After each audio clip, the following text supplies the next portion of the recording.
Muchas gracias. Dios les bendiga a todos los hermanos, a todos los pastores que están conectados, a todos los creyentes que sirven en sus congregaciones, en los diferentes cargos de diáconos. También saludo a los directivos que están aquí con nosotros conectados. Que Dios les bendiga a todos. Bueno, entonces en esta mañana yo creo que ya se ha dicho bastante de lo que está pasando en este país. Y lo único que puedo agregar es simplemente decirles que estamos en las manos de Dios y, y esa es la confianza que tenemos. Estamos en las manos de Dios. Lo que hay que hacer es simplemente confiar en Él y poner cada día nuestra vida, nuestro destino, nuestro futuro en las manos de Dios. Eso es todo. Bueno, entonces, en esta mañana yo me voy a enfocar más en la tesorería desde un punto de vista administrativo.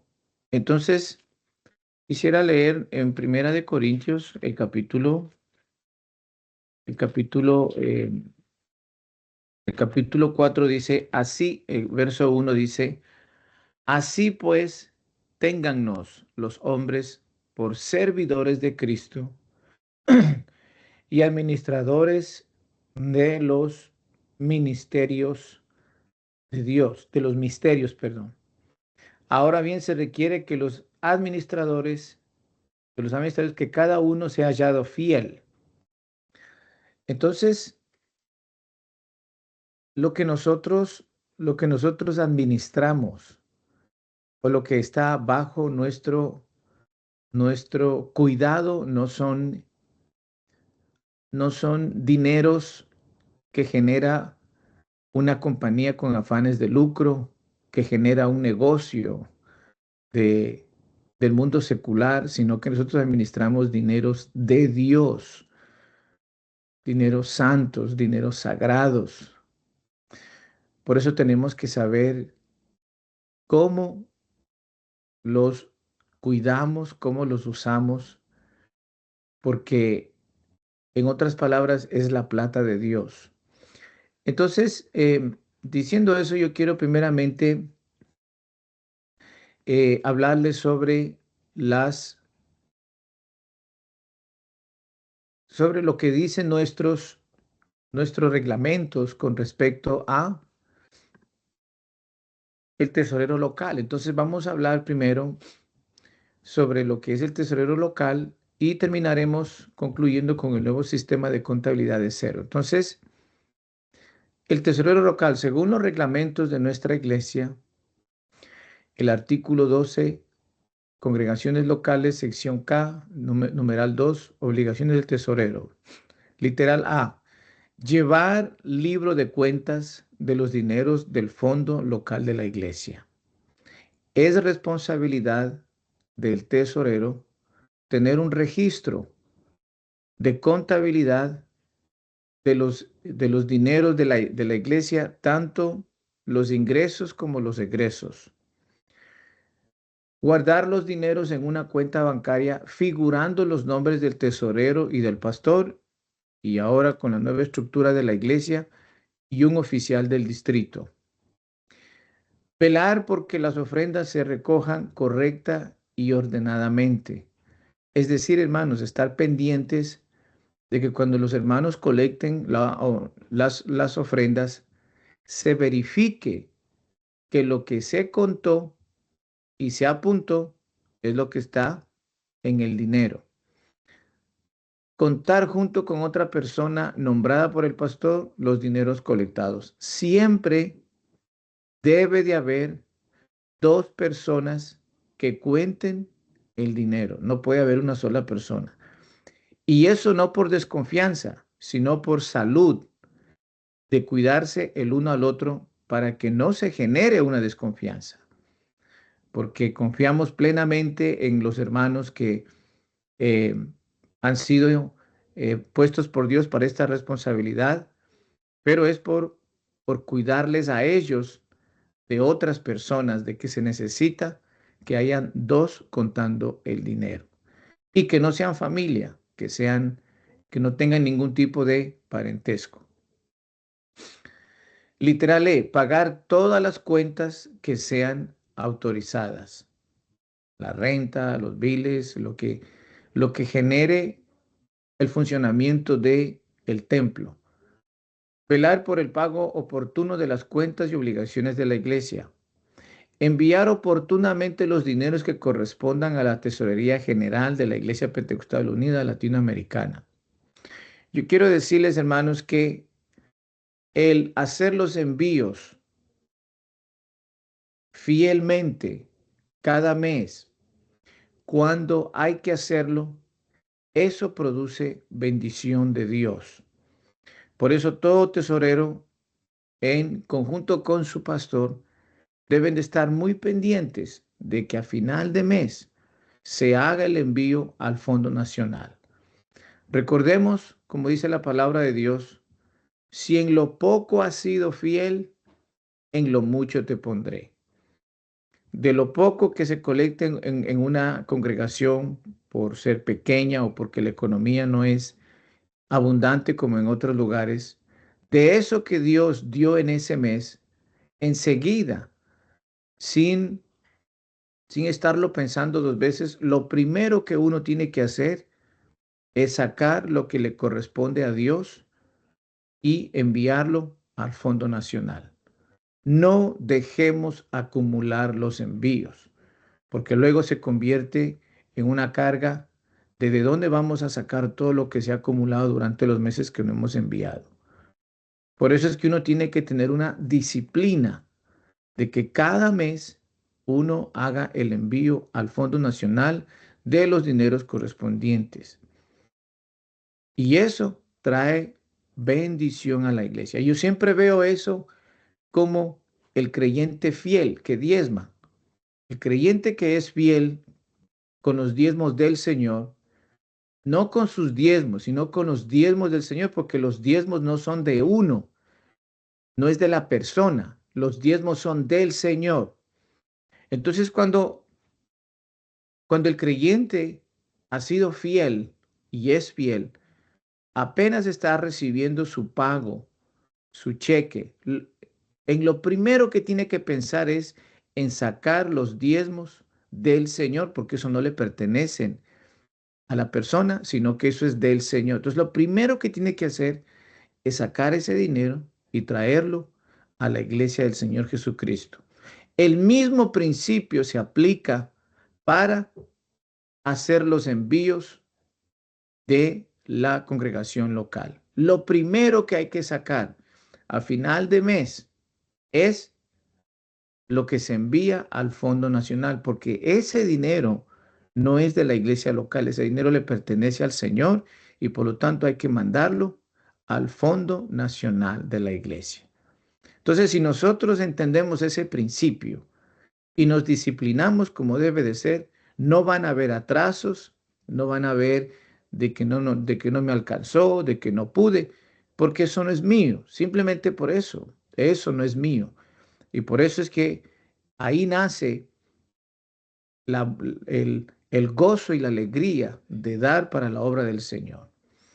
Entonces, literal H, hacer las respectivas consignaciones de los depósitos, el literal I, rendir informe económico en cada reunión de la Junta Local. Eso ahora con el programa de cero que estamos manejando, eso ya no es mucho trabajo ni ningún problema. Eso siempre está ahí si es que nosotros semanalmente actualizamos, actualizamos el programa, o mejor dicho, día a día, porque ahora con este programa uno entra al internet 5 minutos a lo mucho 5 minutos, y uno reconcilia las transacciones que se van dando al correr los días.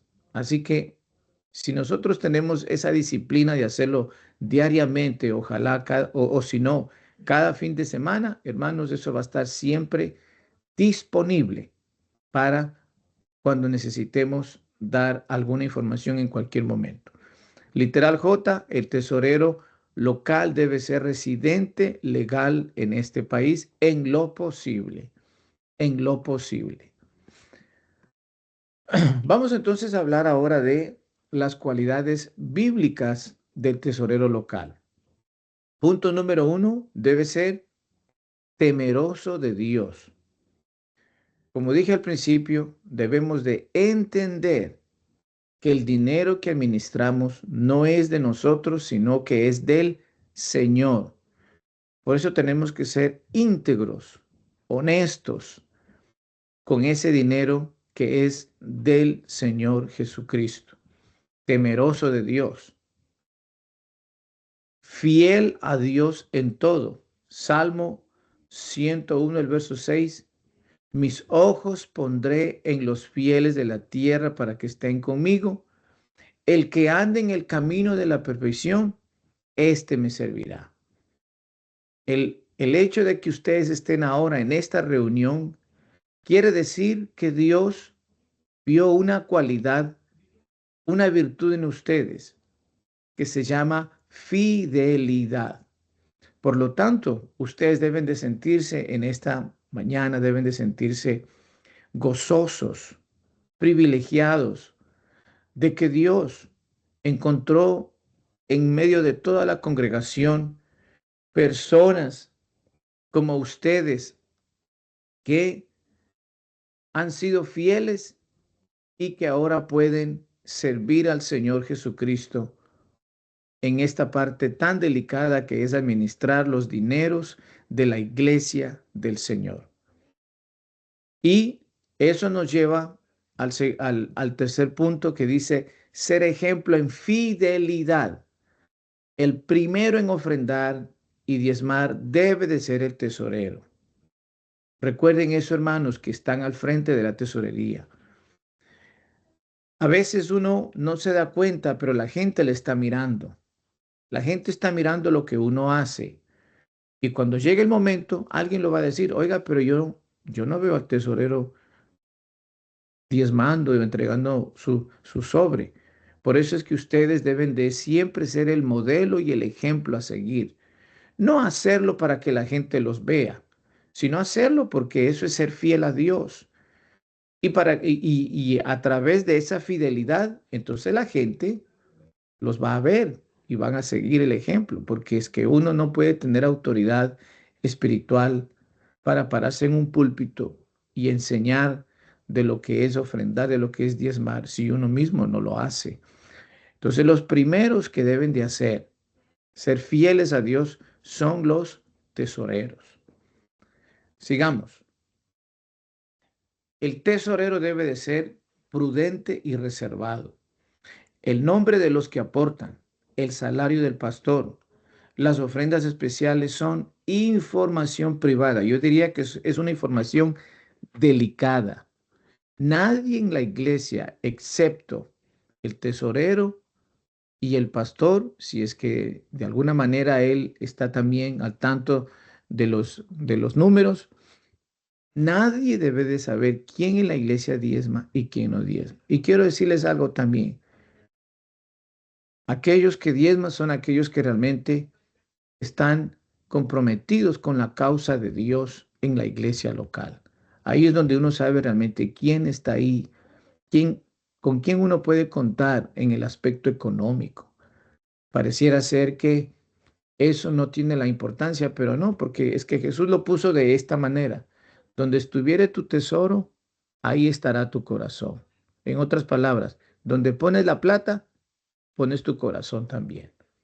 Entonces ahí es donde uno también puede distinguir quién es quién en la congregación. Por eso es que ustedes deben de ser muy prudentes y reservados de no divulgar la información privada de quienes dan o quienes no dan. Segunda cosa, comparte. La visión, el sentir, la carga debe de influenciar a la iglesia positivamente. Hermanos, miren, los diáconos, el tesorero, el secretario, deben ser las personas que influencian a la congregación en una manera positiva. Un diácono, un tesorero no puede ser, no puede, no puede dañar o desprestigiar la imagen del pastor. Ustedes deben de ser como esos soldados que tienen un escudo que protegen a su pastor, porque, porque la persona que más está expuesta a los comentarios, a los ataques, a las críticas en la iglesia es el pastor. Por lo tanto, cada diácono, cada tesorero, cada secretario debe de ser ese escudo para el pastor. No prestarse para, para hacer comentarios con los creyentes que no les gusta algo o que no están de acuerdo con alguna decisión administrativa del pastor. Tenemos que aceptar realidades. Habrán decisiones que no a todo el mundo le va a gustar porque es que es muy difícil complacer a 100, 200, 300 personas. Eso es muy difícil. Si se complace a uno, los otros van a estar descontentos. Entonces, por eso es que ustedes como diáconos, como junta local, ustedes deben de ser los escudos de su pastor y deben de impartir la visión, el sentir, la carga con toda la congregación. Tercera cosa, el, la junta local, el tesorero debe de ser compasivo. Deben de velar por el bienestar económico del pastor y su familia. ¿Qué es lo que yo quiero decir esto, hermanos? Es que a veces uno, uno se da cuenta de que hay tesoreros que cuando el pastor recibe un cheque abundante, bendecido, como que ellos sienten como que no está bien. Cuando ustedes tienen que pensar que así como a veces hay, a veces no hay, porque nosotros no tenemos un salario estable o fijado permanente como en los trabajos que existen en la sociedad, digamos. 40 horas a $20 son $800 cada semana. Eso no falla. Pero en el caso del pastor no es así. Nosotros no tenemos un número fijo cada semana. Eso a veces sube, eso a veces baja. Bueno, cuando, cuando sube el ingreso a los diáconos, al tesorero, debe de darle una alegría, una felicidad de ver que a su pastor Dios lo está bendiciendo y no de pronto sentirse uy, no vea tanta plata que le estamos dando al pastor. Recordemos también que aquellos pastores, como en el caso mío y otros pastores que ya llevan 10, 15, 20 años en esta profesión, no siempre empezamos en la abundancia. La mayoría de los que estamos aquí empezamos con un grupo muy pequeño que ni siquiera alcanzaba, o mejor dicho, no es que ni alcanzaba, no se podía, no se podía disponer de nada. Nos tocó trabajar, como es en el caso mío. 5 años a mí me tocó trabajar manejando buses escolares. El primer año, lo que ingresaba en la iglesia alcanzaba era para pagar el local. Entonces, los primeros años, el que se empieza una obra, casi siempre el dinero no alcanza para pagarle al pastor un salario que pueda sostenerlo. Pero al pasar los años, como en todo trabajo, la persona comienza a ganar más y eventualmente si es que la persona, hablando del mundo secular, si es que la persona tiene, tiene lo que se necesita para crecer, para desarrollarse como un buen empleado, si llega a ser manager, llega a ser supervisor, lo que sea, pues no va a ganar lo mismo que ganó hace 5 o 10 años. ¿Por qué? Porque su rendimiento es más. Bueno, lo mismo sucede también con el pastor. No se puede esperar que un pastor después de 20 años gane lo mismo que, que va a ganar alguien que está en los 5 o 6 años. Eso es por sentido común, porque ya es una profesión a la que él se ha dedicado. Y, y si es que él gana más, quiere decir que Dios lo está bendiciendo. Y si lo está bendiciendo, es porque el pastor está haciendo un buen trabajo. Siempre he creído yo que el que le paga a un pastor es Dios. Dios como nuestro patrón, nuestro jefe, Él es el que nos pone el sueldo. Si Él considera que yo como su empleado estoy dando un excelente rendimiento, soy un buen empleado, pues lo más justo es que Él me sube el sueldo. Eso es lo más justo. ¿O es que ustedes, cuando ustedes, como siendo empleados, si ustedes trabajan duro y trabajan mejor que los demás, yo creo que lo más justo es que su jefe también le sube el sueldo? Bueno, pues lo mismo sucede acá. Entonces, y lo bueno es que Dios, Él es un Dios justo. Él es un Dios justo. Entonces, entonces, yo les pido a los tesoreros que siempre velen por el bienestar económico del pastor y su familia. Y de la misma manera, si por alguna razón, porque uno no sabe, a veces las iglesias atraviesan por crisis económicas, como lo que a veces, aquí más que todo en el norte, llega el invierno, los hermanos se quedan sin trabajo. Mientras sea posible, según la economía que maneje la iglesia, tenemos que ver si lo que se le está dando al pastor le alcanza, si no busquemos una manera de cómo compensar algún bajón económico que haya tenido el cheque del pastor. Y no simplemente decir, no, tenemos que darle esto y de ahí para allá no más. No, veamos por el bienestar económico del pastor y su familia. Si la iglesia, si la iglesia tiene la capacidad económica para poderle dar algo más al pastor en los momentos difíciles que se está atravesando, qué bueno, hermano, sed de bendición, ayúdale al pastor y su familia. Otra cosita más, cuando, cuando el pastor vaya a salir, sea a la, a una de sus compromisos pastorales como el ayuno de pastores, la asamblea, el seminario, no nos conformemos solamente con darle para el pasaje. La iglesia tiene que darle una ofrenda al pastor para que el pastor diga, vea pastor, le damos esto para que usted allá en el aeropuerto se tome un cafecito, salga por allá a comer alguna cosita. Ustedes deben de ser generosos con el pastor porque es que nosotros estamos dedicados a esto voluntariamente. Entonces, aprendamos, hermanos, a ver siempre por el bienestar económico del pastor y su familia, porque eso trae bendición a la iglesia.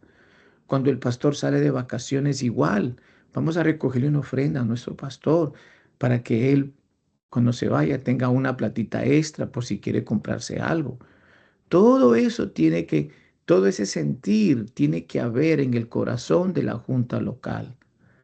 Y lo que yo les digo, lo que yo les enseño, no es algo porque yo soy pastor, sino porque cuando yo fui oveja, cuando yo fui tesorero de mi pastor, yo siempre miré por el bienestar de mi pastor.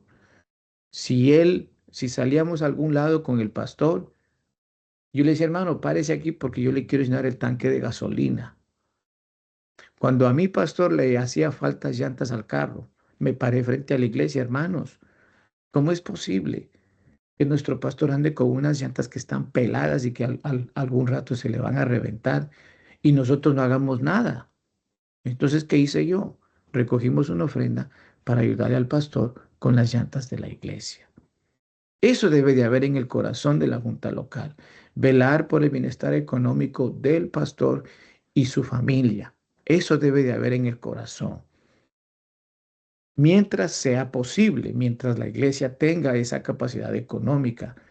Y ustedes no tengan miedo de pararse y decir eso frente a la iglesia, porque a veces se puede pensar, no, es que, ay, no, que no sé qué van a decir los hermanos, es que no sé cómo lo van a tomar o los hermanos no tienen plata. Yo quiero decirles algo. l- Las personas tienen dinero. Porque en este país, el que menos anda con un teléfono de $1,000. Y si puede pagar un teléfono de $1,000 y un plan para este teléfono no es menos de $100. Entonces las personas sí tienen dinero. Lo que hay que hacer es enseñarles a cómo invertir el dinero. Y nada da más bendición que dar para la obra de Dios, siendo el pastor y su familia parte de la obra de Dios. Entonces, hermanos, aprendamos esto. Esto es así. Y esto trae bendición para la iglesia del Señor Jesucristo. Si ustedes no lo enseñan, la gente no lo va a aprender. Por eso es que hay que hacerlo para que la gente aprenda y lo haga y vea por el bienestar económico del pastor y su familia. Bueno, entonces, hermano tesorero, hermana tesorera, gracias por su trabajo. La Biblia dice, el Señor te dice, bien buen siervo y fiel, sobre poco has sido fiel, sobre mucho te pondré, entra en el gozo de tu Señor. Entonces, hasta ahí vamos a hablar sobre las responsabilidades y las obligaciones que tiene el tesorero de la iglesia local. Vamos entonces a hablar del nuevo sistema de contabilidad. Yo en este punto no tengo mucho que decir porque tenemos personas que están disponibles para cualquier pregunta, para cualquier inquietud que ustedes tengan. Y una de ellas es la hermana Belkis, que es una hermana muy, muy amable, muy gentil, muy capacitada para enseñar y para capacitar a cualquier hermano que tenga una pregunta. Ahí están los números de teléfonos. También está el hermano, el pastor Wilkin Orozco. Él está localizado en California, que tienen 3 horas menos que nosotros. Así que si ustedes llegan a la casa a 7, 8 de la noche, ustedes pueden llamarle a él tranquilamente porque allá van a ser las 5 de la tarde. Entonces, ellos son las personas de nuestra iglesia que pertenecen al equipo de contabilidad de la iglesia y están disponibles para contestar cualquier pregunta que ustedes tengan relacionado a este programa. Y también quiero sugerirles algo. Estamos en un tiempo en que realmente, hermanos, nadie puede decir, nadie puede excusarse y decir, es que yo no sé, es que yo no puedo, es que yo no conozco este programa.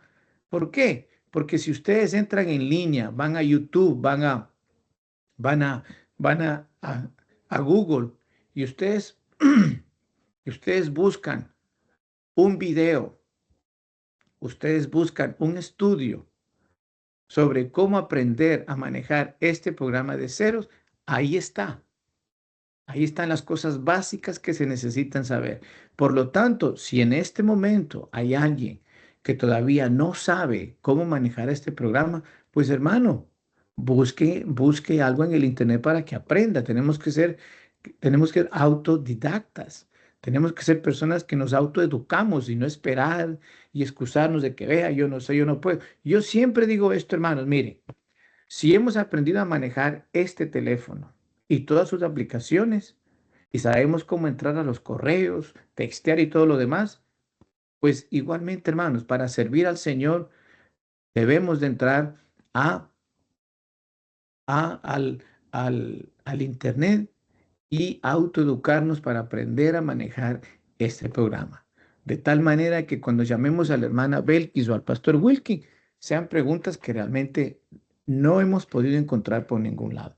Entonces yo quería, hermanos, compartir esto con ustedes para que Dios, hermanos, nos ayude a hacer el trabajo de la mejor manera, para que Dios, para que podamos ser de bendición en la congregación local, ser, ser personas muy efectivas para poder, hermanos, ser de ayuda a la congregación local y ser de ayuda a nuestro pastor, para que entonces el pastor pueda dedicar su tiempo, como aprendimos inicialmente, a la predicación y la oración, que son las dos cosas que se necesitan más que nunca hoy en estos días, que el pastor esté dedicado a eso, porque Dios salva a la gente a través de la predicación. Hasta ahí entonces, mis hermanos, gracias por haberme escuchado. Espero que esto quede grabado en sus corazones. Y si alguien tiene alguna pregunta también con referente a lo que yo he enseñado, aquí está mi número de teléfono. Ustedes me pueden llamar y yo amablemente y gentilmente les puedo enseñar en lo que ustedes necesiten. Que Dios les bendiga, mis hermanos.